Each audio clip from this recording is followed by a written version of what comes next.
uma das maiores preocupações dos portugueses, e isto é revelado em várias estatísticas, andamos todos preocupados com o estado da justiça em Portugal. Há ou não justiça? Será que a justiça é igual para todos? Nós fomos para a rua saber a opinião dos portugueses. Acha que há justiça em Portugal? Não. Acho que não. Eu acho que não há. Para certas coisas não há. Há processos que estão arquivados, nunca passam de prazo. É uma coisa que não... Olha, nem há explicação. Sinceramente, não há explicação. Às vezes não é tão célere como nós gostaríamos para que essa defesa fosse efetiva em tempo útil. É uma justiça excessivamente lenta. Mas eu não acredito muito nesse tipo de lentidão, sabe? Alguém a incentiva, a ampara, a carinha e faz com que ela seja cada vez mais lenta. Acha que há uma justiça para ricos e outra para pobres? Os ricos estavam sempre e os pobres coitadinhos não têm nada. Há muitos ladrões. Os grandes nunca são presos. E os pequeninos que roubaram uma coisa à outra são logo presos. A gente ouve as notícias dos bancos e vê que realmente aquelas trafolhices todas que fizeram, que agora não são bonitos com nada. Quem rouba os milhares anda à solta. Quem não rouba, quem rouba para comer, é que vai preso, que anda a pagar os justos bens dos outros. Começamos a ver alguns indicadores de que, nos escândalos que estão agora na nossa praça pública, que as pessoas também se sentam no tribunal e são julgadas. Agora, se por causa de terem mais recursos conseguem ficar mais protegidos em relação aos outros, penso que isso também poderá ser questionável. Os poderosos têm a complacência do poder judicial. Os graçadinhos não têm nenhuma.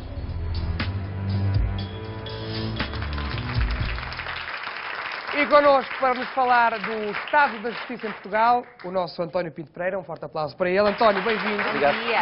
Anda desaparecido. É verdade, é verdade.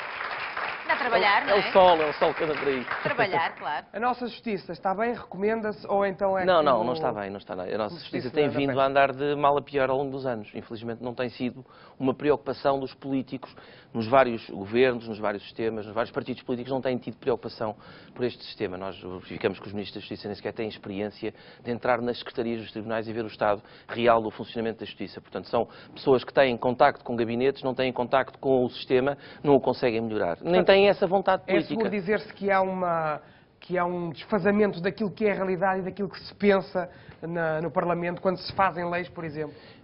Porque esses impulsos têm que vir também do próprio Governo, que tem que fazer a gestão, no fundo, do seu sistema penal e do seu sistema de justiça em geral. E não faz. Quer dizer, não há uma preocupação no sentido de, agora, temos aqui um problema e agora vamos alterar este problema. E vamos fazer aqui vamos fazer uma operação de cosmética. Vamos fazer aqui uma análise de fundo e cortar as pernas às questões que estão erradas, que nós conseguimos identificar. Porque o grande problema da justiça é a pendência, é o excesso de pendência. Nós, em certa altura, eu recordo-me do doutor... Quer dizer o quê, António? Porque muita gente não entende isso. Excesso de pendência quer dizer que o facto dos tribunais estarem entupidos de processos que não se consegue dar seguimento? É o quê? Não é tanto o problema de estarem entupidos, é o problema de estarem muito tempo pendentes nos tribunais. Hoje em dia não é inusual, nós temos uma média de pendências de 10 anos. Quer dizer, 10 anos é completa ausência de justiça. As pessoas não estão à espera de entrar no tribunal e verem o seu problema resolvido aí a 10 ou 15 ou 20 anos. Aliás, é um dos princípios básicos da justiça, quando se quer fazer a celeridade, a tutela judicial efetiva. E o que é que tem vindo a ser feito? Eu recordo no tempo do Dr. António Costa, quando era Ministro da Justiça, fez uma medida que ainda hoje tem consequências muito negativas, que foi o facto de ter aumentado as custas judiciais. De uma forma brutal. Hoje em dia é quase preciso ser milionário para conseguir recorrer aos tribunais. Portanto, ou seja, fecha-se a porta com o encarecimento da justiça. E eu digo assim, e isso não é resolver o problema. Hoje em dia temos, agora concretamente no princípio de setembro, mais uma nova alteração que tem a ver com o mapa judiciário, que criou o caos no sistema, porque foi feita em desacordo com os agentes judiciários. Explique-nos isso. Estamos a falar de uma imposição da Troika. Estamos a dizer assim, os tribunais funcionam mal, diz a Troika. Portanto, temos que racionalizar. E racionalizar aqui é cortar no sentido de ganhar dinheiro. É dizer assim, se temos aqui um tribunal que tem menos de tantos processos, em termos de processos, e tem uma população pequena, fechamos o tribunal. Então eu digo assim, eu vou ter que andar uns largos quilómetros, provavelmente vou ter que vir de Viana ao Porto, para intentar uma ação em tribunal, porque não tenho nenhum tribunal ali perto. Isto é uma descaracterização do sistema de justiça, é afastar a justiça dos cidadãos, é torná-la mais cara, não resolve o problema.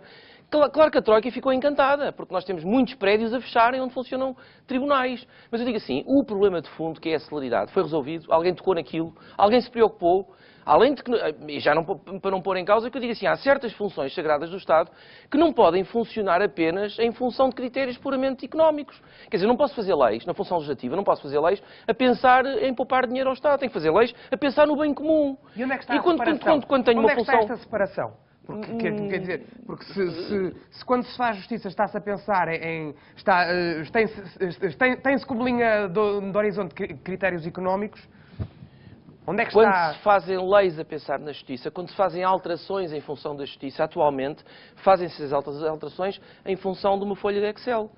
São folhas de cálculo puras, são contas. É assim, onde é que eu vou poupar, vou cortar aqui, vou cortar ali. Estou-me borrifando para os problemas da justiça, no fundo. Porque eu não quero saber das pendências, não quero saber que as pessoas... A justiça atingiu um ponto de descrédito muito significativo. Recentemente o Observatório, em 2014, registrou cerca de 80... Nos índices de preocupação das pessoas, o desemprego, 80%. Temos o aumento da insegurança do ponto de vista social, mais de 40%. E quase 40% nos problemas relativos à justiça. Ou seja, a justiça atingiu um ponto, eu digo, mortal, de descrédito.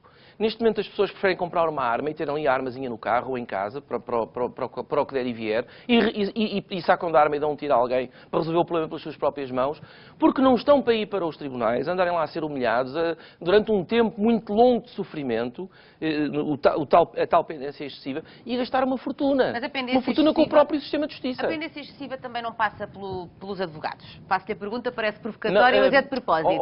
Rita, a pergunta... Nós também ouvimos muitas vezes dizer nas notícias que o advogado interpôs este recurso, esta e outra ferramenta da lei que lhe permite atrasar, que lhe permite fazer isto, que lhe permite... Nós também ouvimos isto muitas vezes. Qual é a responsabilidade dos advogados nesta Eu não diria... questão? É uma grande questão esta. Não, é uma excelente questão, mas o problema não está nos advogados, porque os advogados estão a utilizar as armas processuais existentes. Existem. O problema está nas armas processuais que os advogados podem utilizar. Esse é que é o problema. Vamos situar-nos na década de 70. Numa altura em que nós fazemos uma lei dirigida ao arrendamento. Protegemos o inquilino, porque é a moeda mais fraca daquela dupla face. E o senhorio fica um bocadinho de fora. Vamos ao sistema laboral. Protegemos o trabalhador. E a entidade patronal fica praticamente fora numa posição de largo desequilíbrio. São duas situações que hoje já foram mais ou menos regularizadas em termos de estabilidade, em termos de igualdade. E agora vamos ao sistema de justiça penal, onde temos o arguido, que é, quer dizer, a flor de estufa do sistema, e depois temos a vítima que fica de fora. Então vamos dar todos os meios de proteção do arguido. E esse é um sistema que ainda não foi harmonizado, não foi equilibrado. Hoje em dia o arguido continua a ter uma proteção completamente quase sagrada, ao contrário, por exemplo, da vítima no âmbito do processo penal. E aí temos 50 mil instrumentos processuais que um bom advogado, não digo que pode usar, digo deve usar. Portanto, o problema não está no advogado, está num sistema garantístico que há muito devia ter sido alterado, porque aquele código, na minha opinião, está ultrapassado. E o papel dos juízes? Também muitas vezes já falámos até consigo, que são coisas que chocam as pessoas quando se percebe que determinado juiz, isto tem sido noticiado, tem não sei quantos processos aos quais não deu o devido andamento. Há falta de juízes?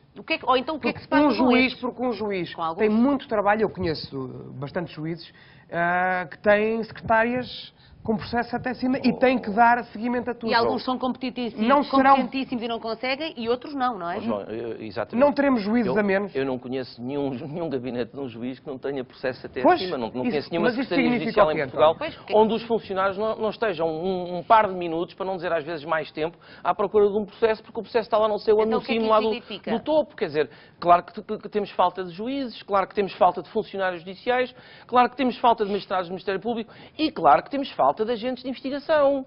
A Polícia Judiciária neste momento apresenta um rácio de 9,8, enfim, praticamente 10 agentes para cada 100 mil habitantes. 200 mil agentes da PSP, 213 mil agentes da GNR.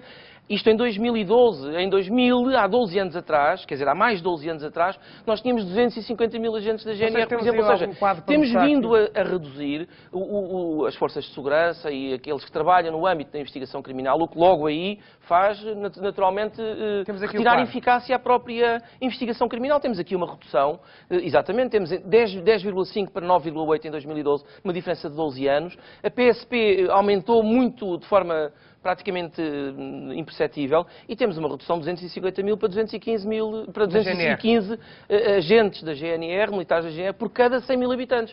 Isto é manifestamente insuficiente. Isto cria uma situação não só de insegurança, do ponto de vista da resolução dos problemas a montante antes de chegar aos tribunais, na prevenção da criminalidade, e depois no combate à criminalidade e na resolução dos problemas em tribunal. E agora vamos aqui passar para outra questão que tem a ver com, temos gráficos que nos dão essa indicação, que tem a ver com as condenações e as absolvições. Hoje houve uma redução das condenações e simultaneamente há um aumento das absolvições. Quer dizer, nós temos a noção também por aí, os próprios militares e os agentes em geral dizem assim, nós prendemos aquela pessoa, ele foi apanhado nesta situação muito próxima de flagrante delito ou flagrante delito, o juiz passado um dia devolveu à liberdade. Isso é bom que se explique. Diz o próprio agente da autoridade. Porquê? Isso acontece porquê? É uma cultura O que é que aconteceu no nosso Código de Processo Penal que fez com que isso se alterasse? É uma cultura um bocadinho própria da democracia, talvez, quer que lhe diga, é capaz de ser um resultado desse sistema excessivamente garantístico do arguido, que cria insegurança nas pessoas e que devia ser um bocadinho mais fortemente aplicado, mais severamente, mais rigidamente aplicado. Estamos a falar de uma redução de condenações para 50%, de 60% para 50%, e estamos a falar simultaneamente de um aumento das absolvições. E depois temos uma taxa de prescrição que vai para a casa dos quase 9 mil processos que estão prescritos, processos em matéria penal, o tal problema que a Rita dizia, que os juízes deixam prescrever. Alguns deixam prescrever. Deixam ou não têm capacidade para dar seguimento a tudo? O juiz não deixa prescrever o processo porque tem vontade que o processo prescreva. Que não, acho que não. O processo prescreve porque a justiça não funciona. Não funciona. Vamos agora ao processo penal. Temos 3 fases concretas no processo penal. O inquérito, a instrução e julgamento. O inquérito, diz a lei, tem um prazo de duração máxima, disse o legislador, no Código de Processo Penal 87, diz, tem um prazo de duração máxima de 8 meses. Sim. E temos a instrução, que é uma fase facultativa do processo, que tem um prazo de duração máxima de 4 meses. Começou a entender-se no próprio sistema, pelos próprios juízes, que o prazo de duração máxima era meramente indicativo. Ora, para mim, um prazo de duração máximo é um prazo de duração máximo. Isto é, não pode ser ultrapassado. Sob pena de ser aplicado, por exemplo, qualquer instauração de processo disciplinar ao juiz, por que razão é que o juiz deixou ultrapassar aquele prazo? Quer dizer, nada acontece, portanto, começa-se a entender assim, bom, eu não consegui, portanto, vamos entender isto. Mas há uma válvula... eu recordo-me que há aí uma válvulazinha de escape que permite que o juiz passe esse tempo de inquérito para além do que está na lei. Porque é meramente indicativo, é um chefe de serviço, porque é uma acumulação de serviço. Nós, hoje em dia é muito normal, vemos nos despachos judiciais, tipo sábado 3 da manhã, ou sexta-feira 2 da manhã, ou fim de semana não sei o que. Doutor António Pinto Pereira, nós adoramos ouvi-lo, porém também nós estamos a acumular serviço. E não podemos continuar a acumular serviço, senão não despachamos e entupimos o nosso tribunal. Não pode ser. Mas continuaremos um dia esta conversa. Muito obrigada. E eu continuava esta conversa até lá. Então o Jota, isto aqui está na praia dele. Ele é um jurista de alma e coração. E é a formação dele. Muito obrigada. Muitíssimo obrigada. Obrigado. Ora bem,